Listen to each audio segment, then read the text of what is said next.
That's very real. What just happened?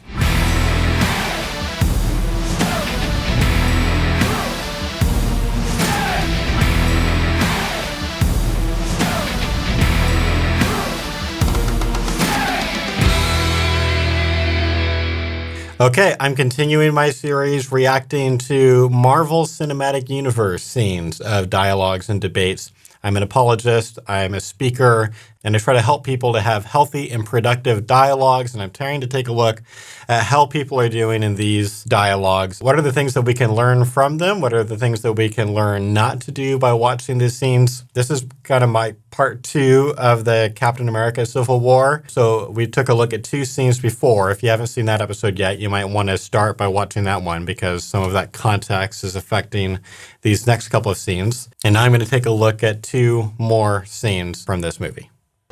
FDR signed a Lend-Lease bill with these in 1941. Provided support to the Allies when they needed it most. Some would say it brought our country closer to war. See, if not for these, you wouldn't be here. I'm trying to, what do you call it? That's an olive branch. Is that what you call it? Is Pepper here? I didn't see her. We are kind of, well, not kind of. Pregnant? No, definitely not. We're taking a break. It's nobody's fault. I'm so sorry, Tony. So I feel like this was less about the dialogue and more about the writers trying to explain why Gwyneth Paltrow is not in this movie. Like I don't feel like I can even analyze this part because, you know, I like Tony kind of saying, I wanted to offer an olive branch. I think that's fine. And Cap responding, I guess like maybe it's fine because it's kind of asking a personal question. And so maybe that implies caring about Tony. But this feels kind of forced to me. And I think it really just comes down more to they needed to explain why they didn't want to pay Gwyneth Paltrow to be in this movie for a scene or whatever. So I'm just going to move on. Tony, I didn't know. A few years ago, I almost lost her, so I trashed all my suits. Then we had to mop up Hydra, and then Ultron. My fault. And I like how he accepts responsibility here for the Ultron thing, because as we saw, and if you I did an episode previously taking a look at a couple of scenes from Age of Ultron. There you had a big conflict where Tony Stark was being super close-minded, didn't want to hear counter-arguments to the idea of doing AI from the team. And you can see now in this, movie that takes place, a bit later than that, he has grown up a bit, he's matured a bit, and he is accepting responsibility. And given that he and Cap were in some conflict on that movie, I think the fact that now they're in a different kind of conflict about a different thing, but him accepting responsibility for the previous thing is actually really, really helpful for this dialogue. So points to Tony for that. then, I never stopped. Because the truth is, I don't want to stop. I don't want to lose her. I thought maybe the Accords could split the difference. He's also being, I feel like, really open. If you think like, he's the opposite of, when sometimes they're like this, right? They're all like closed off. Now he's so like, here's what's going on for me. Like you can tell he's been doing soul searching or he's in therapy or something because he understands, what is driving him internally better now, and him exposing that to his target, if you will. I've been using the word target because that's what Rapoport it calls them in the Rapoport's rules. Google it; it's awesome. It's kind of like an olive branch. It's an invitation for Cap to be similarly authentic about what's really going on for him. This can backfire. I always kind of want to make clear you can be too open with someone that you should not trust. I don't want to encourage people to be unhealthy. But if the person has earned that trust, and I kind of feel like that trust ought to be earned here. Even if they disagree, Cap hasn't shown himself to be like an unvirtuous person. He may be wrong about this situation, but he's a trustworthy, virtuous person, right? And so, anyway, I think it's good. In her defense, I'm a handful. That's also good. That's also good that he's kind of taking responsibility for what's going on with him. and Pepper Potts. And it's more than just that. It's kind of a wink and a nod toward, he's not just a handful to Pepper Potts, he's a handful to Captain America, right? And other people that are around him. And so there's a humility here that is so different than where he was in Age of Ultron, which is one of the things I think is cool about, a cinematic universe like this, where you can kind of see the difference between, an Iron Man 1 versus Endgame. There's a real growth that's happened there that is hard to do in 1 2-hour movie. Dad was a pain in the ass, but he and Mom always made it work. I'm glad Howard got married. I only knew him when he was young and single. Oh, really? You two knew each other? He never mentioned that. Maybe only 1,000 times. God, I hated you. Huh. That's very real. What just happened?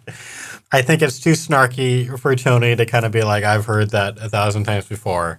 It's not very helpful. I feel like Cap was being kind, But Tony admitting that he had hated him before is a very vulnerable moment.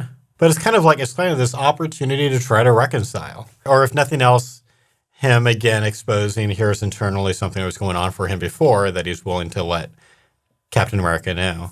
It's interesting. It's a judgment call. I don't mean to make things difficult. I know, because you're a very polite person. If I see a situation pointed south, I can't ignore it. Sometimes I wish I could. No, you don't. No, I don't.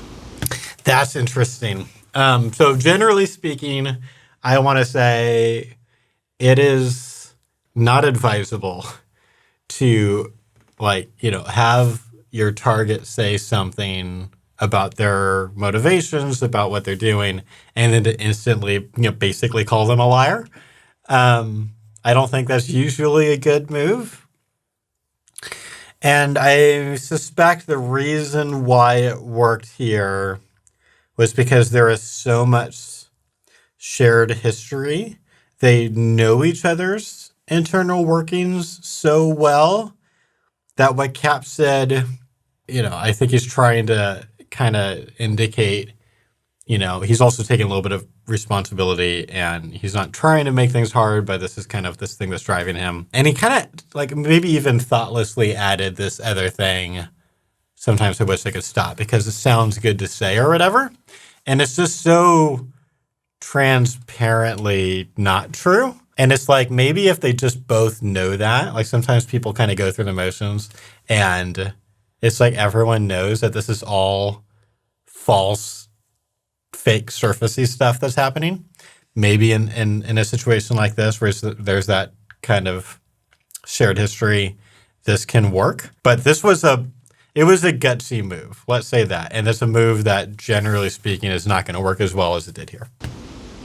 Sometimes I want to punch you in your perfect teeth. But I don't want to see you gone. I feel like this is kind of playful. They know that they tick each other off. And I don't think Tony's actually making fun of his looks by saying I feel like it's more of a compliment. You're really handsome. I want to punch your handsome face sometimes. I think it's okay. But what's more important is what he says next. I don't want you gone. I want you still part of this team. Is a very positive, olive branchy thing to say to someone that you have a history of disagreeing with. We need you, Cap. It's even more. So far, nothing's happened that can't We be need undone you. if you sign. We can make the last 24 hours legit. Barnes gets transferred to an American psych center instead of a Wakandan prison. Notice how softly he's talking here too, which is not always Tony's way. There's a little bit of forcefulness in the tone just at the end there, but I feel like he's being very persuasive here. This is so much more persuasive than he's been in previous scenes. I'm not saying it's impossible, but there would have to be safeguards. Sure. Once we put out the PR fire, these documents can be amended.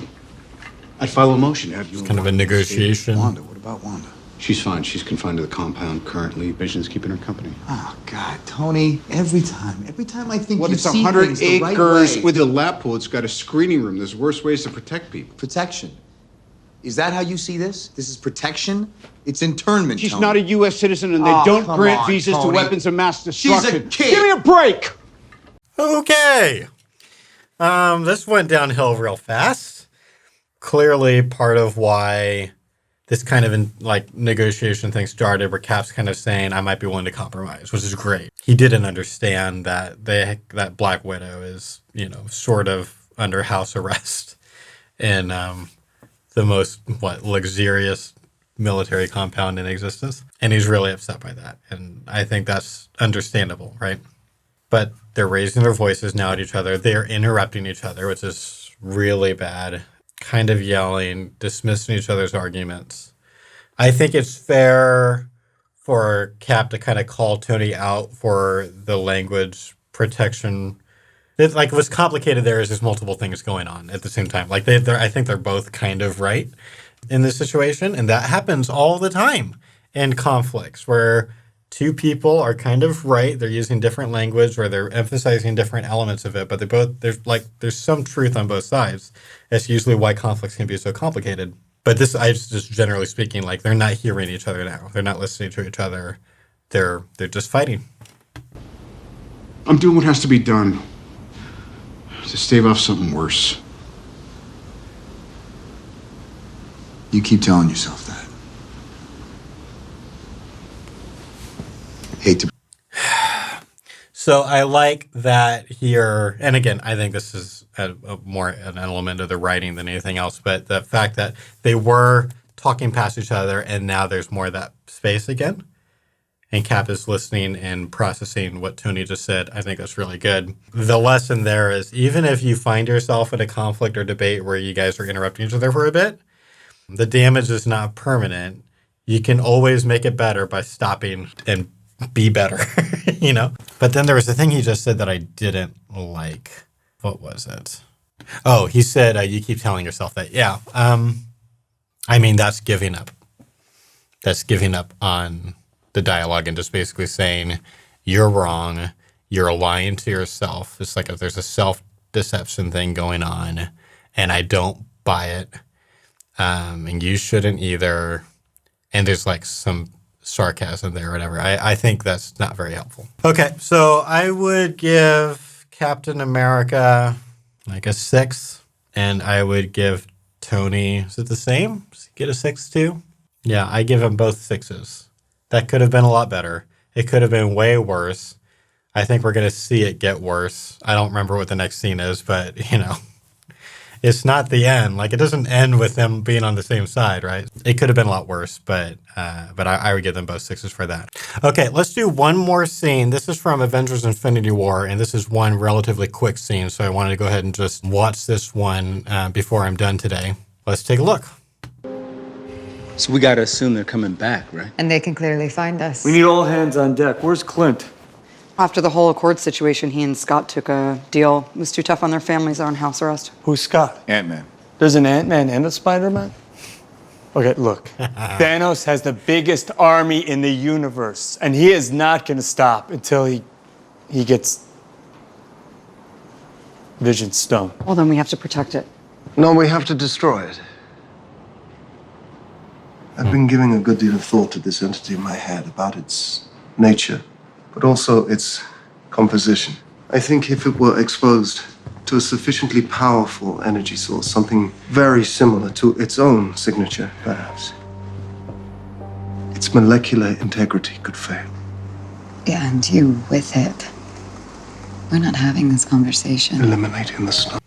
Okay, so I really like what Vision is doing here. He's being very clear. He's been thinking about this a lot. He's making his argument calmly, it's rational, but also he's not acting like he has no emotion. He's either an AI that really cleverly displays fake emotion, or this is, one of those movie universes where AI can become sentient. And at least this is how it comes across to me. He's passing the Turing test for me, right? And so I appreciate what he's doing.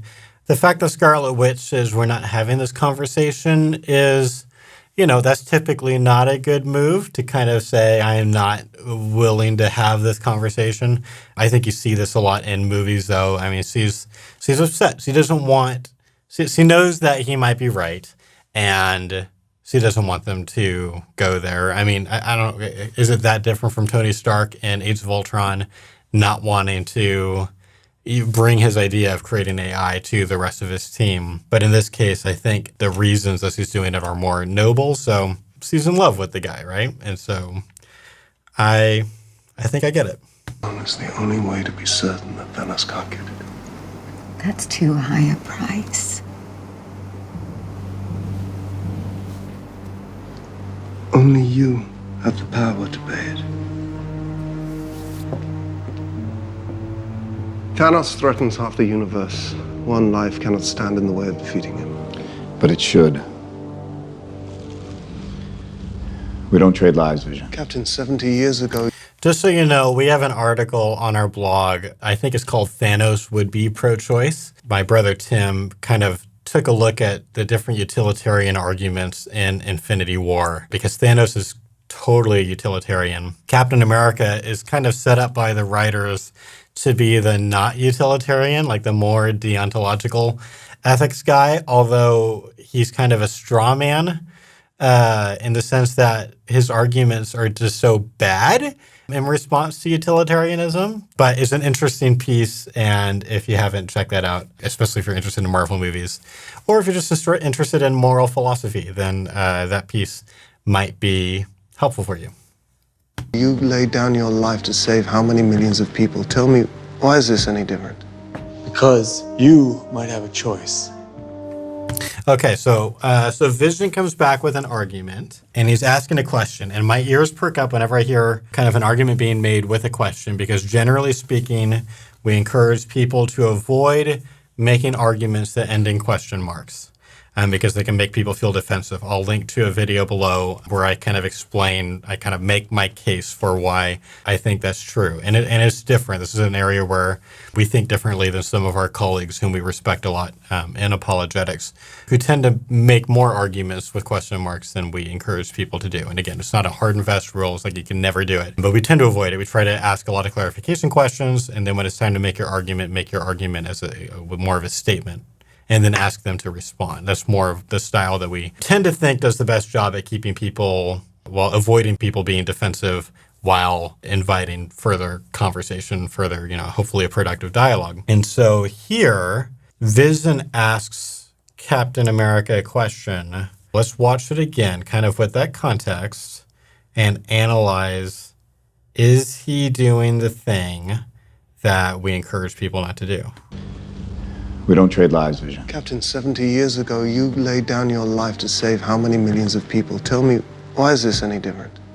So this is not an argument that ends in a question mark, because what he's doing is he makes an analogy. He says, here's this other situation that presumably we were all fine with. And then he asks a clarification question. What is the difference?